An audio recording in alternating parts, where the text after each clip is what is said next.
Hello, folks. Welcome. Welcome to this session. Excited to have you all. We're going to give folks a couple of minutes to join, and we have a few people joining on LinkedIn Live as well. We're just going to give everybody a few minutes. Excited to have Amol here. Excited to have you all here. If you have a minute, tell us where you're joining from in the chat. I am in Berkeley, California. And I know that Amol is also in Berkeley, California, not so far from where I am. Um, all right.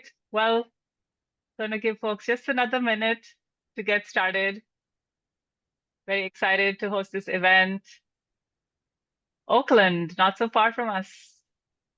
Seattle, Novato, California. Oh, lots of California. Baltimore, Seattle, Lisbon, Portugal. Very cool. Boston, Los Angeles. Welcome, folks. All right, I'm going to get started. Thank you all for joining. I'm Kamal Kapadia, one of the founders at Terra.do and the Chief Learning Officer. And I am very delighted to have my very good friend, Amol Phadke, joining us for this event. I'm going to do a little introduction of Amol, uh, and we'll, sorry, just give me a second. I'm going to read his bio, just tell you a little bit about him, and then we'll jump into Q&A. So the way we're going to do the Q&A is I have a few questions, but I'm sure you all have questions for Amol. Please use the Q&A button at the bottom of the Zoom screen to post your questions.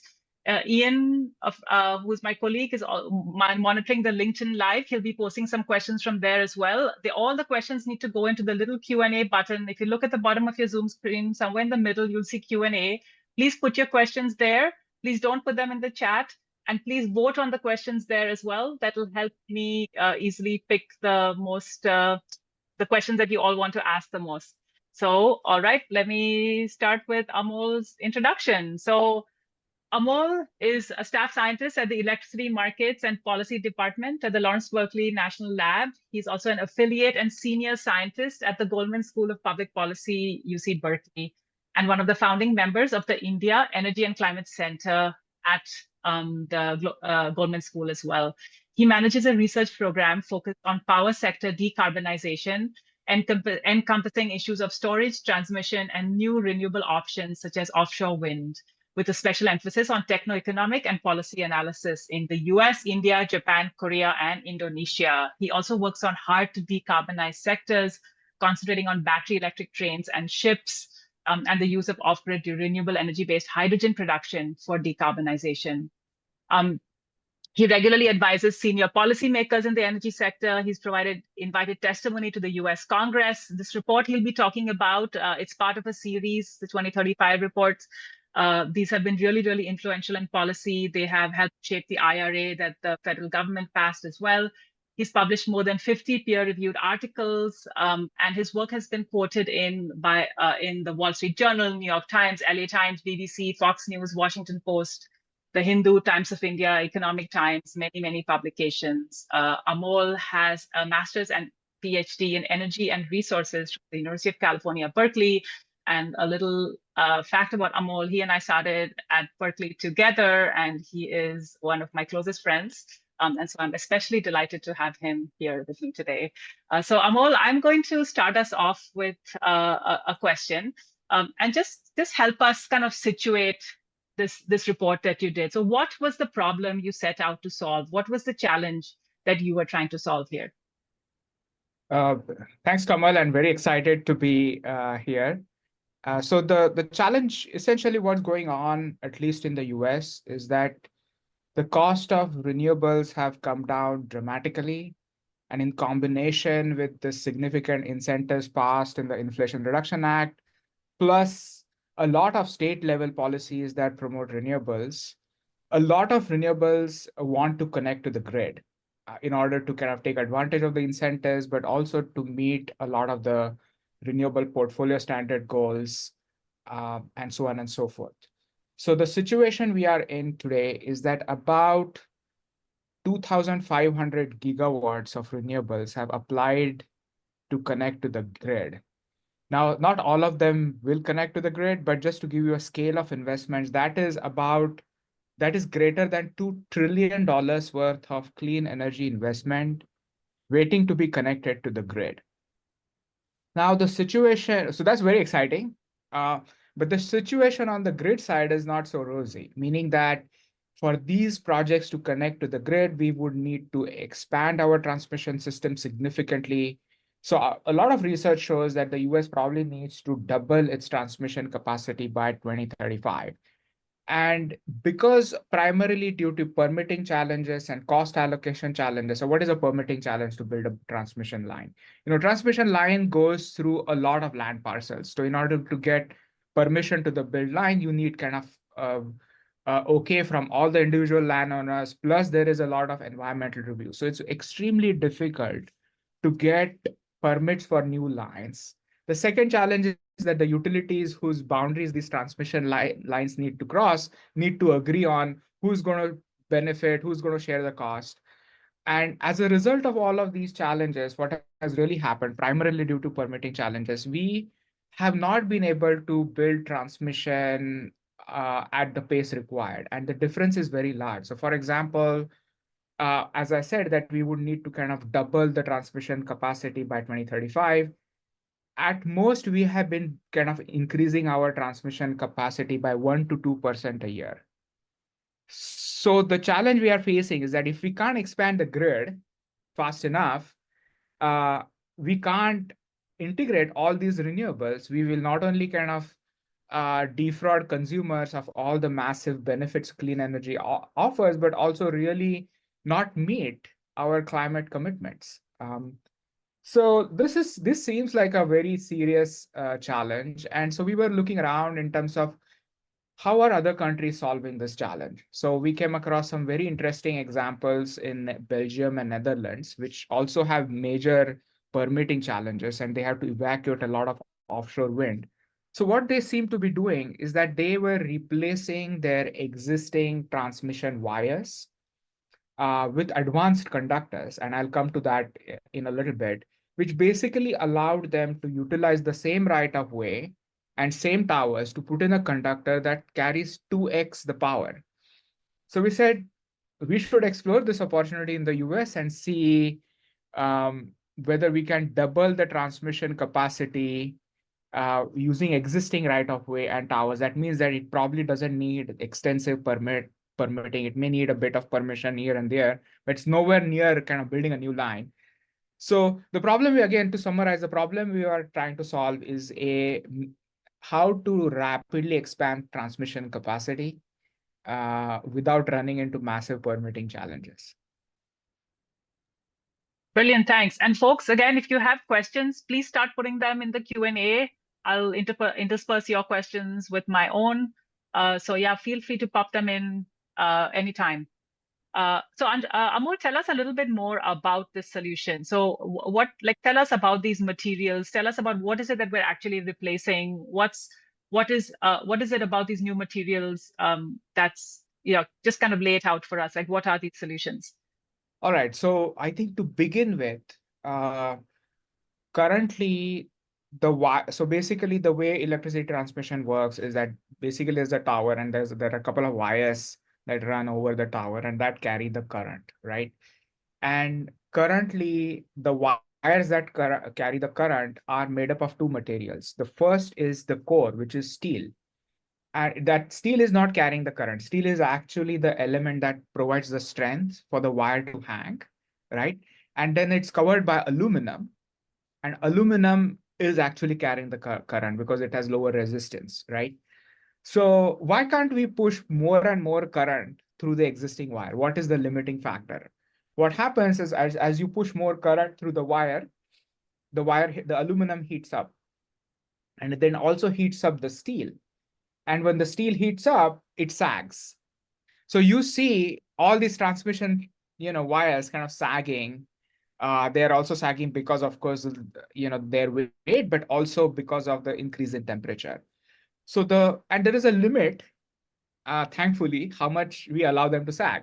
We don't want them to sag and break or sag and touch the tree lines or the traffic below, so that it creates a huge safety hazard. So that's kind of one of the key limiting factors of why we can't push more power. There are other more complicated technical issues that I won't get into, but what we call the thermal limit. So what are these advanced conductors essentially? So what they do is that they don't change the aluminum. All they're doing is that instead of using a steel core, they're using a carbon fiber core. Now, per unit of weight, carbon fiber is much stronger than steel. And the other characteristic is that carbon fiber does not expand and sag with temperature. In fact, it compresses a little bit. So then what happens is that because the carbon fiber is lighter, you can basically have, if I don't want to change the towers, right? I cannot change the amount of weight that I'm putting on the tower. So I need to kind of fit everything within the weight limit of that towers.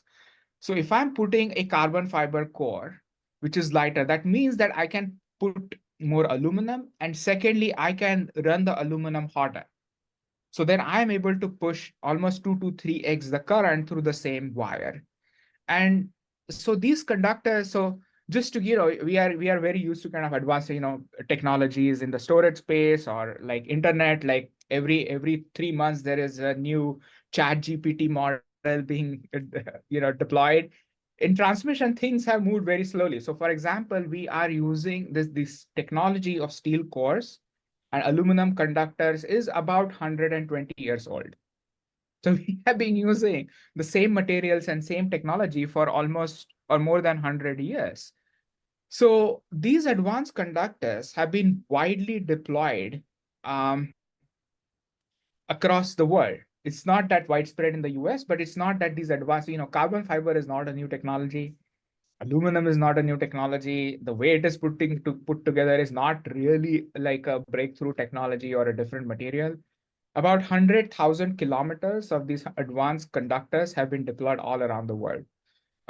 Belgium and Netherlands are rewiring their entire transmission network, these conductors. Even countries like Bangladesh have deployed these conductors. So that's the conductor technology. It's not widely deployed in many countries, including the US.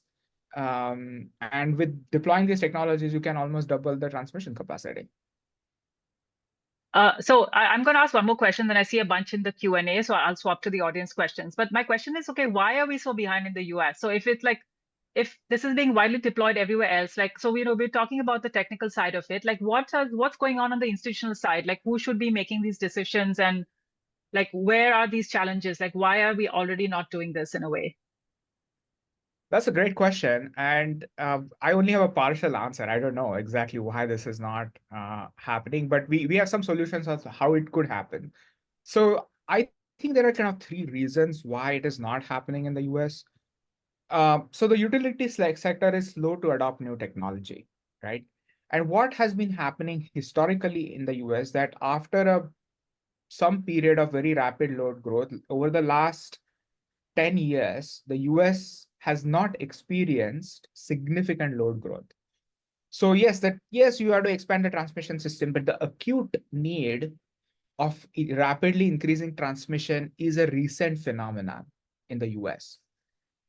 The second thing that has happened really is that uh, this kind of renewables waiting to be connected to the grid is also a relatively recent phenomenon. I'm not talking about recent in terms of this whole tech evolution space, but from a utility time scale, right? 5 to 10 years, 5 years is a recent phenomenon. Um, so you have massive amount of renewables waiting to be connected to the grid, and now we have a need for rapid expansion of transmission. So those is kind of a recent technology development and need. And of course, there are several institutional factors. For example, utilities typically are doing responsive transmission planning. If there is load pocket here and they need to expand transmission, they will find some short-term solution to do that. Secondly, the incentives are not fully aligned with low-cost, rapidly deployable solutions. Utilities want large investments.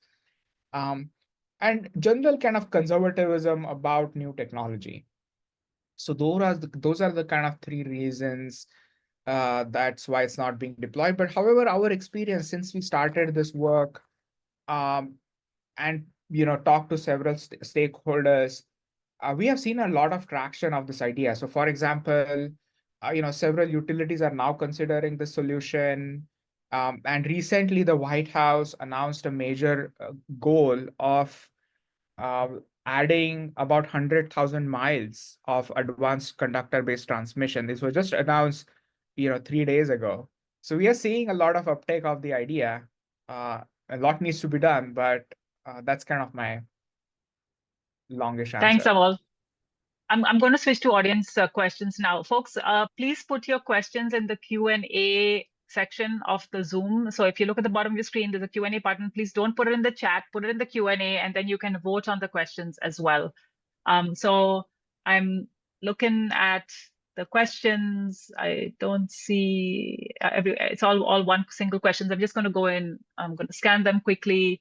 Uh, um, so the first question is, what percent can transmission increase with this new material? I think you've already answered that, which is like 2x. Amol, how far does that go? So 2x increasing transmission, like can we get to 80% when you like, how much of the backlog can we clear with this 2x sort of ballpark? So what we have shown is that it's not the only solution, but what we have shown is about this strategy can meet about 90% of the transmission needs, Wow. meet our 2035 climate goals, or integrating like 1,500 gigawatts of renewables. So it goes a long way. Wow. Yeah, that's impressive. Okay. Um, are there any health consequences to living near these supercharged transmission lines? Not really. I mean, like it's not really very different than what is there with current transmission, and there is no evidence that there is actually a health consequence. Cool. Uh, I guess there's this question, are there thermal limits on aluminum similar to that of steel? Yes, I mean, there are limits on aluminum that of steel, but essentially, uh, those are not just to push 2x the current to, get 2x the power, those are not met. I mean, those are not the binding constraint. Of course, you can't push like 5x the current, it will melt the aluminum. But like 2x is 2 to 3x is highly possible. Cool. I just see that the people have been voting on the question, so I've reorganized it now. So who deals, this is the most voted up question right now. Who deals with the permitting challenges? Is it the ISO or utilities or someone else? Why are we at the stage where connectivity is a blocking factor for increasing renewables? And also, is it more expensive than building new transmission lines? Got it, got it. So I think the utilities who are building those lines are the ones who are dealing with the permitting challenges. It's not the ISO. ISO just, is they identify the need, they approve the projects, whereas the utilities who want to build the lines have to deal with the permitting challenges. And then the question is, what is the cost of doing this? Is that so the conductor itself is more expensive than the conventional conductor. It's 1.5 to 2 times the conventional conductor.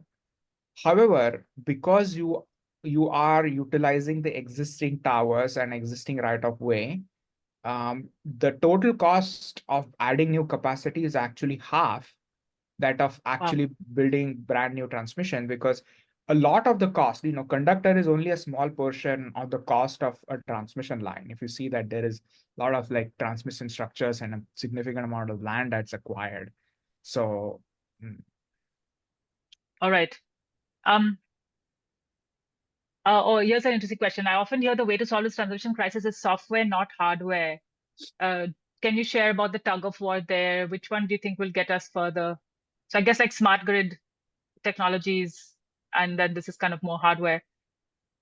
I think both are important. I would say the software gets you like 20% extra, but if you want to actually double the capacity, you need to deploy advanced conductors. And those actually have a complementary role. So, for example, a lot of times these advanced conductors can put a fiber optic cable in the conductor. That's not a huge incremental cost. And that cable allows you to monitor the status of the line live, right? So and why is it important that, if there is say a significant wind blowing around the line, you can push more power because the line is cooling. So you can push a lot more power through it. Or you could basically, if it's really hot, you could selectively switch off those lines. But in order to do that, you need to know what is the status of the line. And if you are deploying advanced conductors, you could, in conjunction, deploy these advanced technologies to really get more out of those lines. And that's not the only thing. So the Department of Energy recently released this report called the Grid Liftoff Report, which lists, several such technologies that can get more out of existing transmission.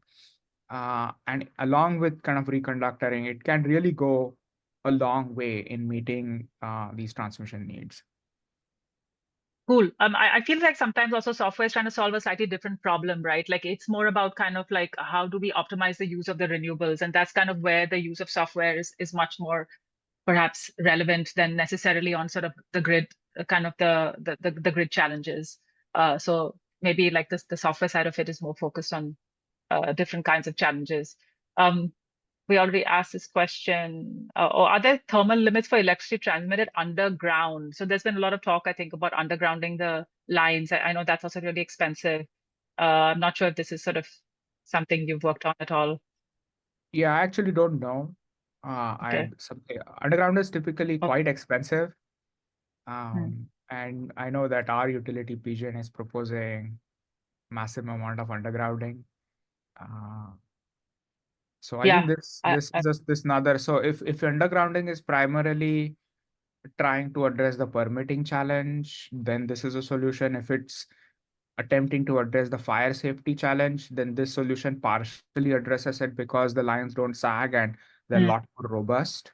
hmm. Um, Um, Scott has a question. What are the downsides of advanced conductoring? And what aspects of 2xing capacity by 2030 does it not solve? In order to 2x capacity of the US grid, what else has to happen? And what's the holdup in the US and around the globe? I mean, we talked about it a little bit, but if you have anything to add. So what are the downsides? What else has to happen and what's the holdup? yeah, so I would say that building new transmission and advanced conductors play a complementary role. Building new transmission actually takes 10 to 15 years. So even if I decide to build now, that capacity won't be delivered until 2035. So I think there are two or three things that why still you may need new transmission. First is that uh, there might be pockets of renewables where are low cost and very high quality where there is no existing transmission, right? So then this only works if there is already existing transmission, right? So those are the pockets that you cannot really access without building new transmission. So for example, offshore wind, you would need to create offshore wind hubs and connect new transmission to the main grid. This solution doesn't work. However, what has happened is that previously renewables were only high quality or low cost in certain pockets of the country. So you necessarily had to build new transmission. You couldn't just use the existing grid.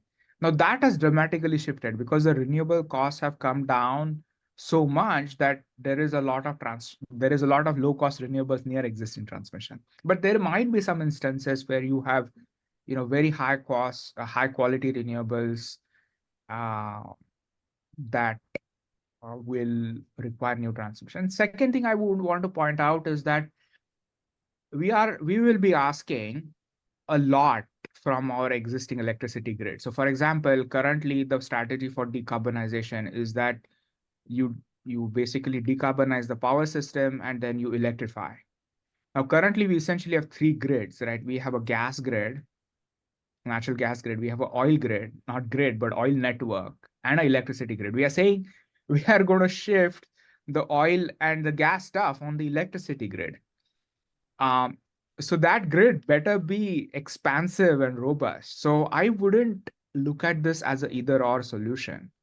I would put a lot of efforts in reconductoring, but a lot of efforts in building new transmission as well, because basically the entire future of decarbonization, because our strategy is to electrify, rides on the grid. Um, thanks, Amol. So here's a question. Are these advanced conductors commonly used when deploying new transmission? So is this the norm for new transmission, or are we still using old technology there? Yeah, I mean, some companies have adopted advanced conduct for new transmission, but not all. Hmm. So there is a lot of scope in deploying advanced conductors in new transmission as well. Sorry, I'm seeing some new questions coming up, getting more votes. So just on the utility question, are utilities incentivized to complete these reconducting projects? Like how can we get utilities on board? Can you talk a little bit more about like the kind of the range of solutions that you all have laid out in your report? So in terms of kind of the policy solutions, is first is I think I would kind of list them. Is that first is to kind of uh, make utilities or encourage utilities to do a bit more long-term planning on transmission. So really take into account the new load growth, new renewables that are coming online, and then it, you know, lend itself to consider these solutions. So the PUCs of the world can say, hey, utilities, when you are first have to do the long-term plan, and when you're doing a long-term plan, you have to consider these solutions. So there's a lot that the regulators can do in specifying that utilities should consider this technology. Second is that use performance-based regulation, meaning that in Belgium and Netherlands and a few other jurisdictions, essentially, if utilities deploy these advanced conductors, they get a small extra percentage of return on that capital. So that could go a long way in kind of incentivize. And this is not a new idea, performance-based regulation has been widely used in the utility sector to promote efficiency and so on and so forth. So that's kind of the second line of solutions, gives utilities some incentive uh, to do this. And lastly, there has to be, you could think about innovative business models that, third party private sector can come in and do this. So I give an example. So both Kamal and I come from a city called Pune, and there is a lot of like very prime property in that city, and the residents there do not have the money to redevelop. So what happens is that there is a third party builder that comes in and compensates the existing flat owners for rent while the building is reconstructed, and also gives them their original square footage plus some. And this kind of mechanism, the entire city is kind of being redeveloped.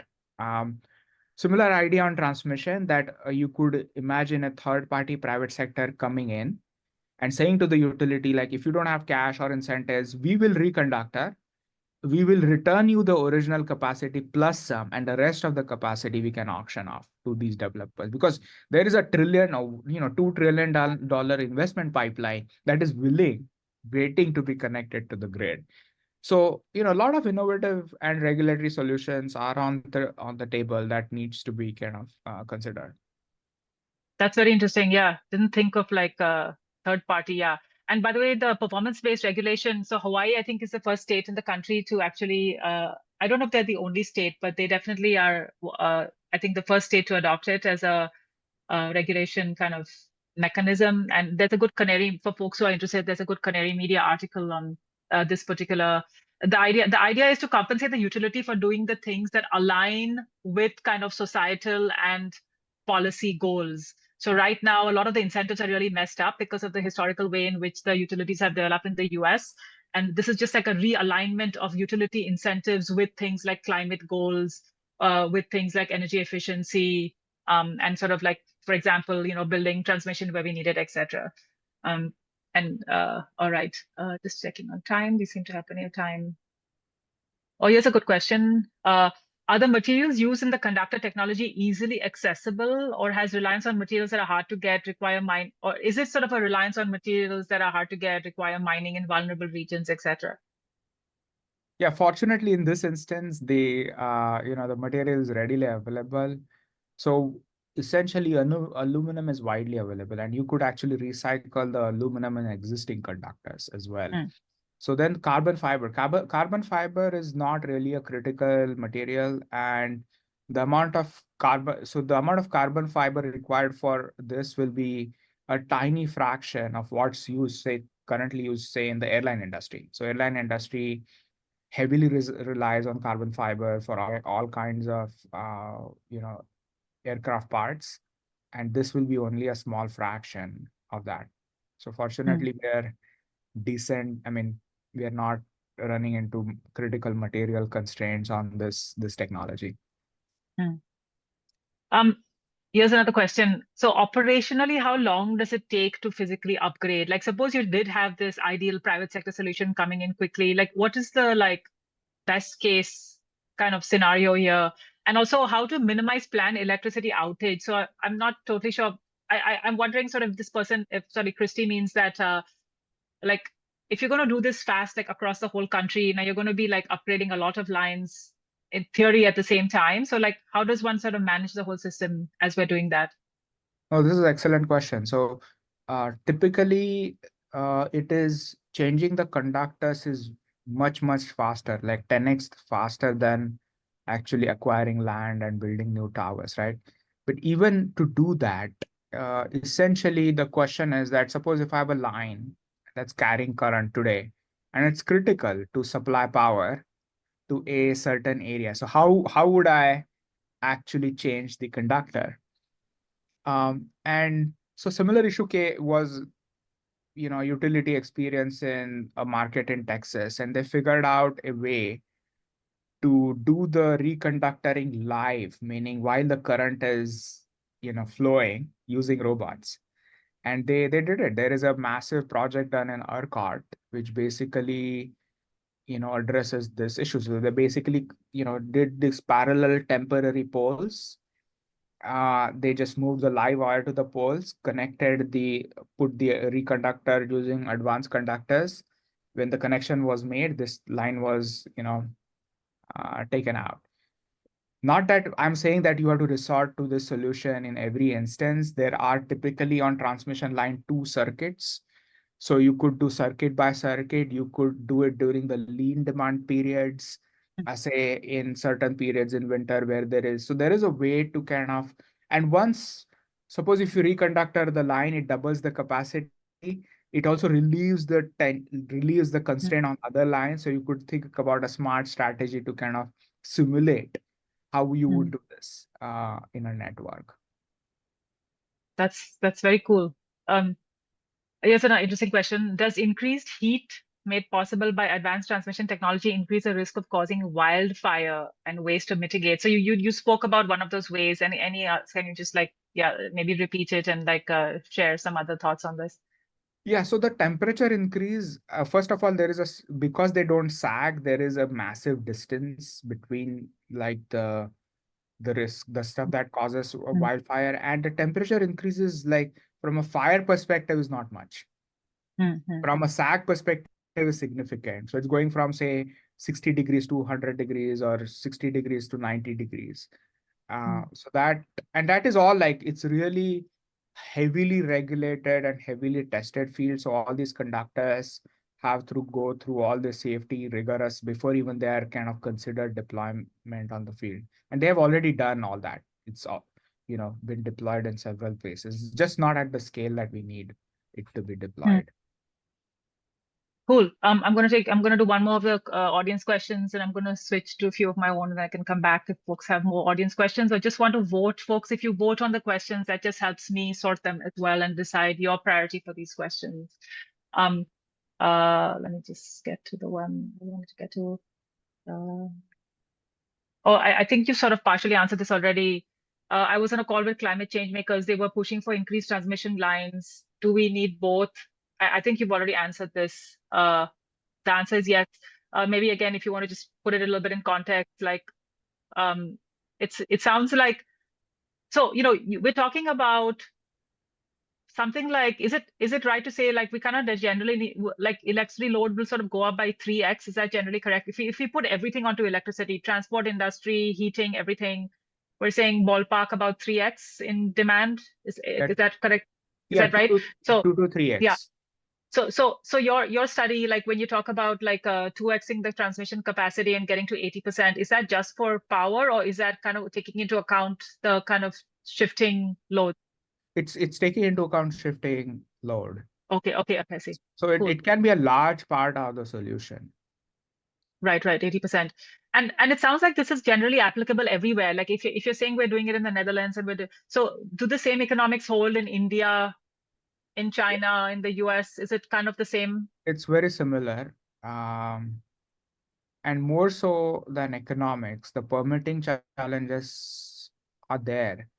Mm, So I was recently in Japan and talking to the utilities in Japan, and there the permitting challenge is even more acute. oh, mm, Land is extremely constrained. Um, Similar challenges in India, especially getting massive amounts of new power into metros like say Delhi or Mumbai. It's you can't find any land, new mm, land in those densely populated. So you really have to figure out how you're gonna if you're gonna electrify all the loads in Mumbai and Delhi and it needs 3x the power. Uh, mm. we can't find it. I mean, there's no land to put new lines.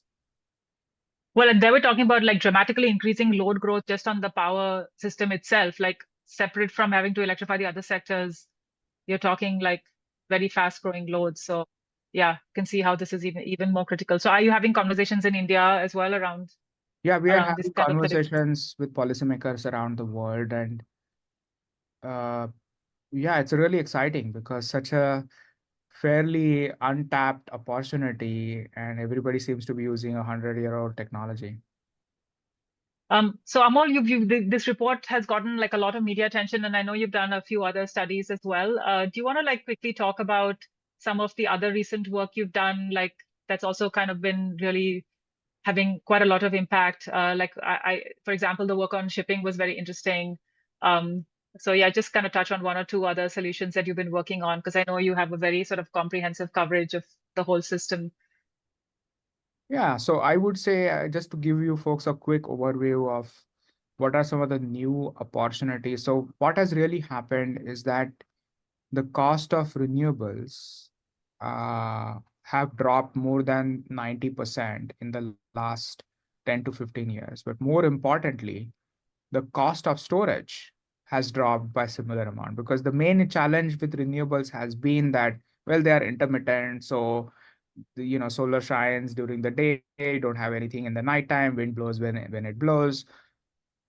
So given that the cost of storage has dropped, a lot of new solutions um, that can leverage renewables become, have come in the money. It requires a lot of policy push or infrastructure push. So I will just kind of make a list of things that we have worked on. We are convinced that we could really decarbonize the power sector, which is kind of the bulk of the large share of the change, more than like 90% by just using solar, wind, and battery technology. Yes, we need all the new fancy technology solutions, but we could go a long way. So we published a series of works in several regions saying that how could you like reduce emissions in the power sector by 90% without raising cost to consumers. Now that is a very important part for your solutions to become politically palatable. You can, decarbonize 100%, but if it raises electricity rates, there's no acceptance.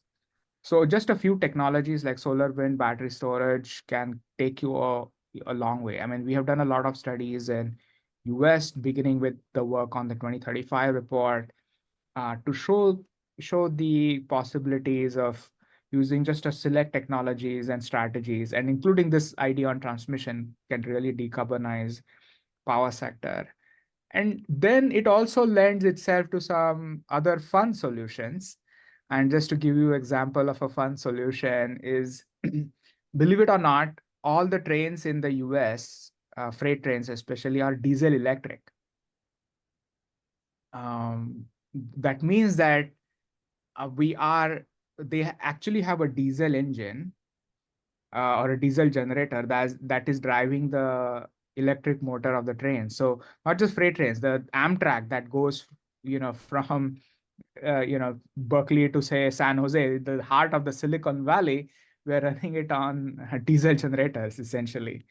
So we published some work which showed that you could just add a rail car full of batteries, and Mm. that those can actually drive the train. We did the techno-economic feasibility, all driven by massive improvements in batteries. And that solution seems to be getting a a lot of traction with the railroads, with battery companies. So there is a lot of action on just, you could rapidly decarbonize the rail sector in the US. And there's an interesting idea is that because they already have the diesel engines, and you will have, if you do this, you will have massive amounts of storage, like $100 billion worth of storage on wheels. You could solve any amount of power crises, right? You could just send these battery full of rail cars to any location with some. So we've done a lot of work on that. So yes, there are solutions for major sectors, but then there are all these fun solutions that we didn't think were possible have suddenly become possible. Amol, I know you have done a bunch of work in like India, Indonesia, also on cooling and like kind of because we know that especially sort of first of all climate change itself is driving and kind of urbanization is just like really driving the need for air conditioners. And can you talk a little bit about that side of it as well? Like what are the fun solutions that you've been working on for say cooling? Yeah, Yeah, so I think cooling. so I think that's a great point, Kamal. The first thing to note on cooling is that just the scale of the challenge. So I'll give you one example that, you know, so China alone sells about more than 100 million air conditioners a year. I mean, they are the largest producer of air conditioners, 100 to 150 million air conditioners. So what does that mean? That how much demand is that? So that is equivalent to about 100 gigawatts of demand added every year to our power system. And what is 100 gigawatts? Is equivalent to like uh, at least 200 new coal plants worth of electricity just by air conditioning load added every year, right? So, and just to give you like a air conditioner typically consumes 20 times or more, or 50 times the power of a light bulb. So just in terms of the power consumption, it is highly energy intensive. So our estimates show that just air conditioners alone in India will add electricity demand by say by 2030, 2035. That is 3 times of state of California, just room ACs. So that's the scale of the challenge. And there are many solutions, right? Of course, you could do a lot on the building design and cool roofs and so on and so forth, but you could actually double the efficiency of the air conditioners with systematic policy. Because there are air conditioners which are, similar to this advanced conductors. There are ACs which are 2x more efficient. Um, and there are policies and strategies that you could use to double the AC efficiency. So yes, there is a lot of new tech happening in the clean energy space, but there is a lot of existing tech lying around that could also, with push from policy and new business models, could create a massive impact. I think you touched on something very important too, because like certainly a lot of our audience, like they come from business, like so in some sense you're saying the innovation is not so much on the technology side, the innovation is on the kind of getting these technologies out into this world fast enough side. It's like basically how do we just get it out, and kind of do it in a way that sort of works like economically as well, like kind of yeah, like you said, like low cost for the consumers, and some of it is policy. Clearly, obviously, you want the policies in place, but there could be this reconducting example that you gave where you could just have a business that comes in to solve this for the utilities. It's a clear example of how like private sector could really be innovating. And I think this is one thing that sort of is a really key takeaway, that the business innovation we need is really about getting it out to market and less about like let's build this, let's try to get this thing out of the lab to the market. It's more like the technologies out there, how do we scale this fast, is kind of what I'm hearing. Yeah, I think that's absolutely right. I mean, we need new technology, but there is so much existing technology that needs new business models and policy. Mhm. Amol, can you unpack for us a little bit, sort of, I mean, given that our audience, like they aren't necessarily like everyone doesn't have a technical background in energy, like what is the like, can you unpack the method you use for the study? Like, what is the sort of like approach? Like, how do you do these studies? Sorry, that's too big of a question, but like, just so that, if like I say a lay audience is trying to understand, like, how do you arrive at these conclusions? Like, what is the method? So I think the short answer is that essentially um, you look at new technologies whose costs are rapidly coming down or are projected to come down. And the way you look at it is that typically this is like a bootstrapping strategy, meaning that you can't make it in your own head, right? What you typically see is because there are certain regions in the world which are adopting these technologies a lot more than the others. And then you start looking, why is that the case? And why is this region doing it? Why is the other region not doing it? Because that is actually provides you the empirical evidence that this technology works. Some regions have adopted, and not all technologies will cross over. Right. So typically really looking at empirical trends of new technologies and underlying processes to see what is the untapped potential in certain regions of adopting these technologies. And then there are, of course, standard methods of engineering and economic analysis that you apply to see what is the potential of deploying these technologies in a certain region or not. So I would say that's kind of the broadest description of the strategy/methods. Cool. Um, I see one interesting question here. Does the US have the technical expertise to perform this transition today, or is there a need for upskilling? I don't know. Actually, I think it's not really like you're just putting a new wire. I mean, there might be some upskilling required, but it's not like I don't see, workforce has been a challenge everywhere. I'm not able to judge whether it's like a specific special challenge related to this technology. Okay. Here's some other interesting questions. Is the current transmission setup the only way to move energy, or is there an opportunity to deconstruct the entire infrastructure model, for example, distributed energy? Uh, well, I think the thing is that we are really running out of time on climate.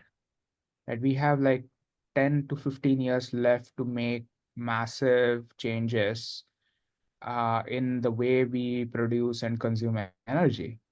And if we don't do that, then we risk the future of the planet. So, you see, if we had 100 years to solve these problems, then I would say, well, you should think about radically different solutions and there could be a predominant paradigm shift. My gut feeling on this is that we have to keep all solutions on the table, but at the same time, we really have to think hard about how do we use existing infrastructure? How do we use existing stakeholders? How do we use existing workers to do this transition? If our solutions depend on building an entirely new infrastructure from entirely new set of stakeholders and from an entirely new set of workers that don't exist, then we are bound to fail because we just don't have the time left. The other thing is think about the political economy, is that the energy is a multi-trillion dollar industry. So to say that we are going to come up with some new business model that's going to disrupt a regulated multi-trillion dollar industry and we are going to do this in the next 15 years just doesn't seem plausible. That I'm not saying that distributed energy does not have a role. Distributed energy definitely has a role in, say, islands or some specific solutions. But as a paradigm, I think the paradigm we need to really think about is that how do we use existing infrastructure and existing institution and players and change their interests and incentives to really do a rapid transformation. Thanks, Amol. I see one more question here that I'm going to ask, and then I also want to make sure we have time to hand over, say thanks to you to see if you have any final concluding things you want to share. And then I want to give Zach 5 minutes to also jump in here and to tell us all a little bit about a related course that we will be running. And also for folks who are already in LFA, you may know this already. Amol is our kind go-to energy expert in the course. He comes in every 6 weeks to give a guest talk. And if you're new to this, you can check out our website, Terra.do, and check out LFA and see what that's all about. This question is it's a good question for the US. And what state's utility will be the first to widely adopt advanced reconductoring? And how will they get over the obstacles you have already mentioned? I don't know. I mean, I would say no, we are working with Southern California, like PG&E and Southern California Edison. Uh, some utilities may do it in Texas, they may do it faster. Who knows? Uh, yeah, that's hard. We are certainly working with some utilities, but I don't know whether they will be the first ones to do this at scale.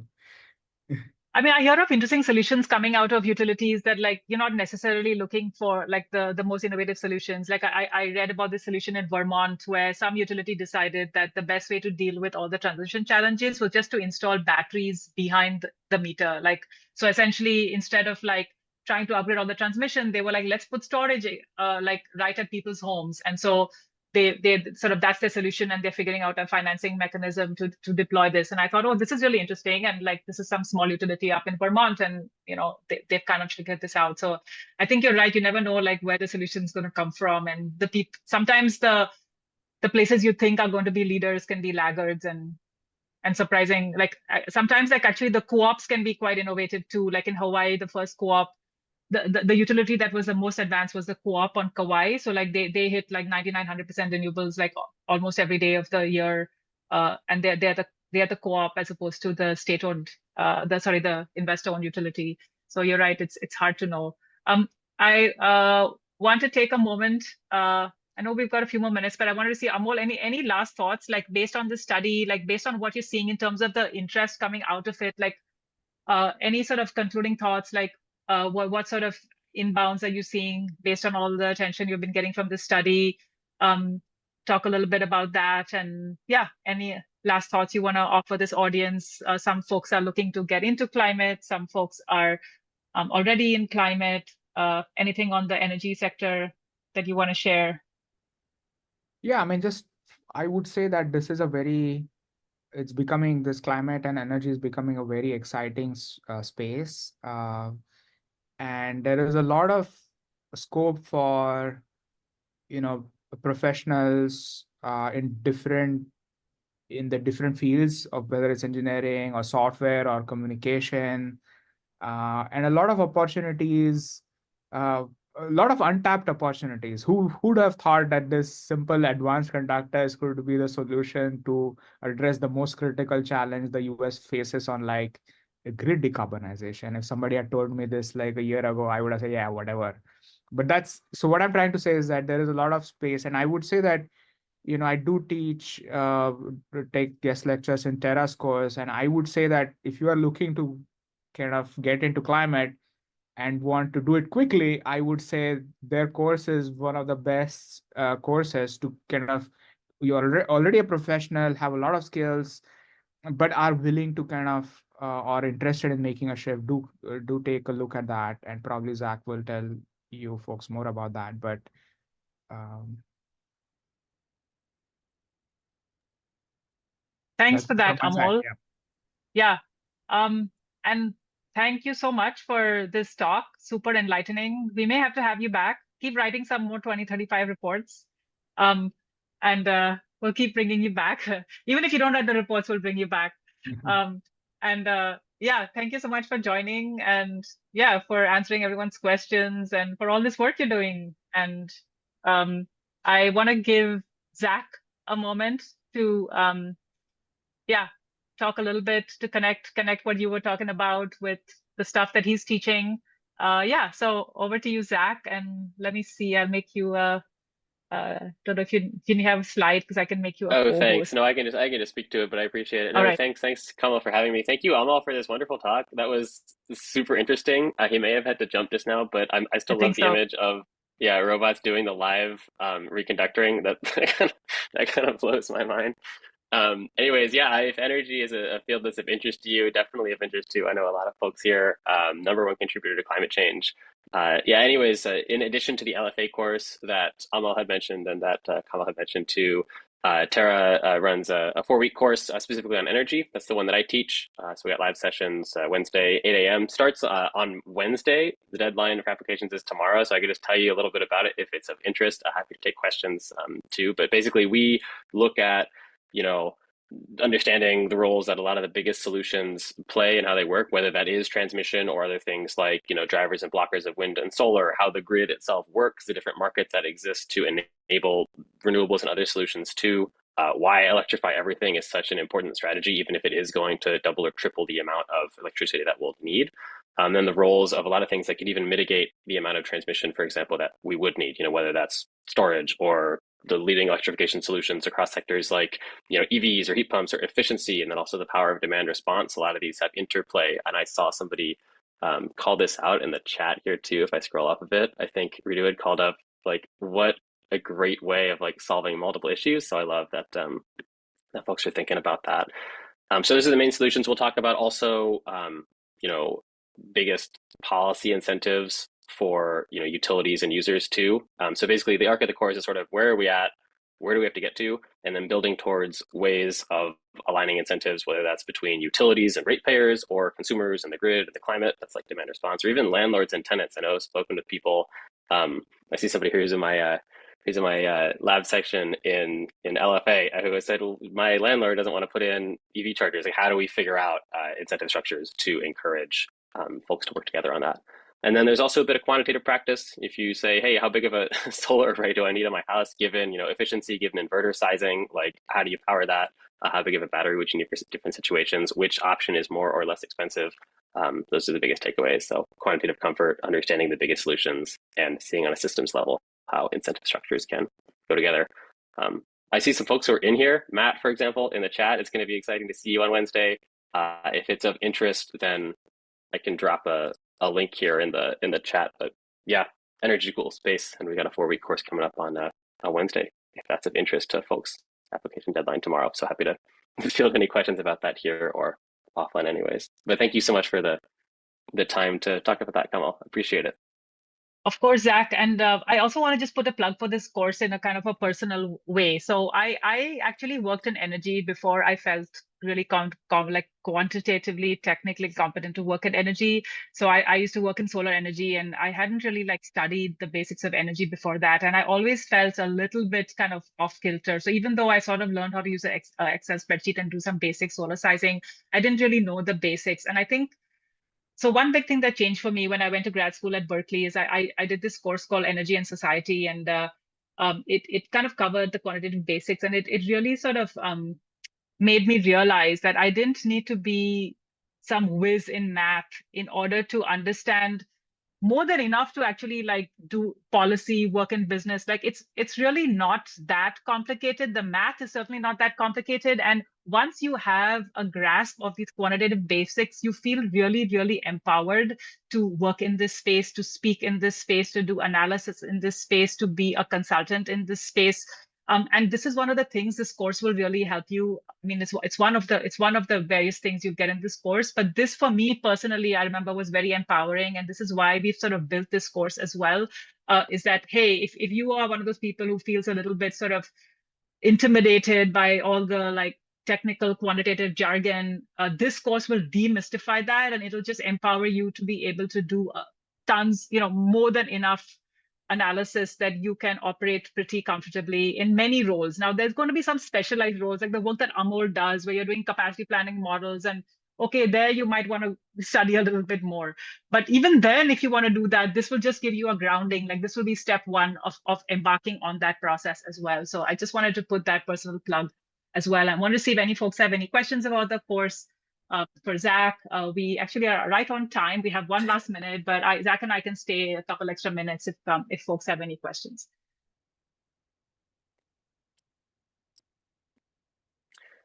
There is one that has come through in the, oh, Allison, it's going to be great to see you there.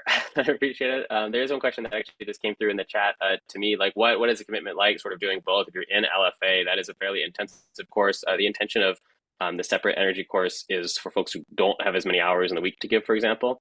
So we've got one live session per week, It's an hour long with an optional 30 minutes of discussion at the end. There's 2 assignments in there that are intended to help you sort of bring stuff into practice in your own life, see what energy looks like near you. And then ideally, just if you're already working towards something, like that's great, sort of apply what you learned in the course, put that into practice in a plan, or come up with a new sort of energy action plan that you want to do. The intention is to be much less hour intensive than LFA. That's the distinction. So whoever the next one that's coming up is May 1st. We'll say if you can't make that one, then we're still in the process of setting more dates. But to that question that's in the chat. But yeah, from my experience, having worked in the distributed energy resources space in a very tech heavy space, also, it can be tough sometimes if you don't know what some of the words mean. There's a lot of acronyms out there, and so I just know that whether you're a software engineer or a salesperson or a product manager or something, then it makes everybody happier, makes everybody's lives a little bit easier if you sort of know a little bit about where some of the stuff fits together. That's the intention. Cool. I see a question that says, can I apply credit from your course to LFA? I'm not sure if you mean academic credit, because it's just each course kind of gives its own certificate and has its own sort of completion requirements. But maybe, Susanna, if you're already in LFA, maybe just ping Greg or one of even your instructor on this question, and we can sort of take it offline and maybe figure this out with you. So yeah. Yeah, thanks everybody. That's right. Go ahead, Zach. Yeah, thanks. So, and then if there's any live sessions you can't make, everything's recorded. So it's up there. Great to see everybody. Awesome. Well, great to see you all. Thank you for being here. I learned a lot as well. I hope you did this too. And yeah, see you at the next event or see you inside LFA. Bye-bye.